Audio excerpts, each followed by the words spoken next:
Բնակչության բյուրեղավարում աղեքային վարակի բռնկման դեպքեր տեղի ունեցել, հոսպիտալացվել էին բազմաթիվ քաղաքացիներ, հիվանդության նախնական աղբյուրը նշվել էր ջուրը, ապա վիոլոջուրը շտապեց հերքել, սակայն 3 հիվանդությունների վերահսկման և կանխարգելման ազգային կենտրոնից տեղեկացրեցին, որ ջրի մեջ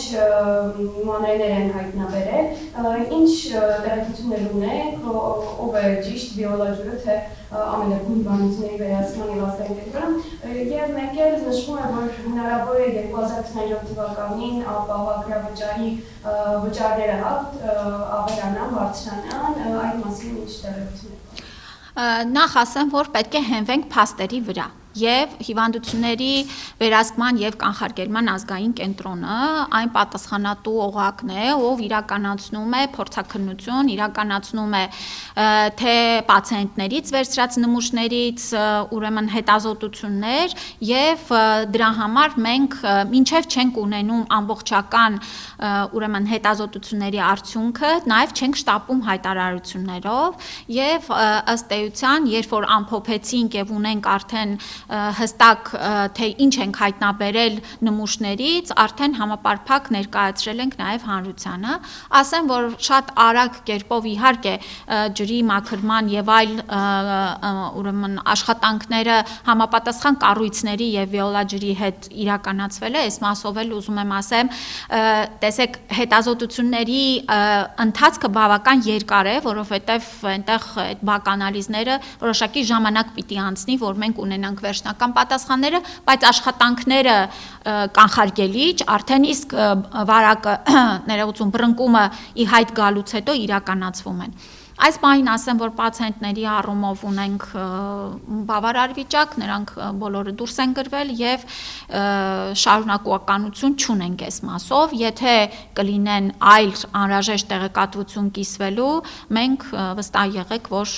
կներկայացնենք հանրությանը բաց թափանցիկ կերպով։ Վիոլաջրի հետ կապնվել եք, նախարարությունից կապնվել եք։ Ուրեմն մենք աշխատում ենք, հենց որևէ կասկածի դեպք է լինում, այդ ժամանակից սկսած աշխատանքները ընթանում են, թե վիոլաջրի հետ, թե նաև այլ պետական կառույցների, տեսչական մարմինների, համայնքի հետ ապահովելու համապարփակ միջոցառումների իրականացումը, միանշանակ։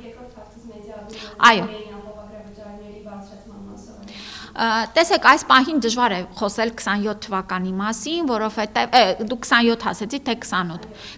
27 թվական, չէ, ինձ թվաց 28 ասեցի, 27 թվականի ուրեմն բյուջետային քննարկումների ժամանակ իհարկե մենք քննարկելու ենք պետական սուբսիդավորման հատվածը և գիտեք, որ պետությունը այսօր մեծամասամբ սուբսիդավորում է ապահովագրական վճարները մինչև 18 տարեկաններ, 65+ տարիքի անձինք և հաշմանդամության կարգ և սոցիալական անապահովության բալ ունեցողների համար պետությունը տարեկան ամեն անձի համար վճարում է 129,600 դրամ, բացի դրանից նաև աշխատող և ապահովագրավճար վճարողների համար պետությունը էլի ամսական 6000 դրամի չափով սուբսիդավորում է իրականացնում։ 27 թվականի այս սուբսիդավորման հաջորդականությունը, շարունակականությունը միջնաժամկետ ծախսային ծրագրերով արդեն իսկ հաստատվել է, բայց ավելի 27 թվականի բյուջեում մենք քննարկումների դեռ ունենք տեղ, այս մասով աշխատանքները շարունակվում են։ Բայց ընդհանուր սկզբունքը ապահովագրավճարի վերանայման այսպիսինն է. ամեն տարի առողջապահության նախարարը պետք է ներկայացնի նախորդ տարվա հաշվետվությունը ազգային ժողովում և ներկայացնի հաջորդ տարվա ապահովագրավճարի վերաբերյալ եզրակացություն, արդյոք պետք է վերանայվի, թե չպետք է վերանայվի։ Այս պահին մենք 27 թվականի ապահովագրավճարը վերանայելու նախաձեռնություն չունենք։ Բաժանորդագրվեք Արմաթ մեդիայի ալիքներին սոցցանցերում, հետևեք մեզ նաև Armat Media AM կայքում։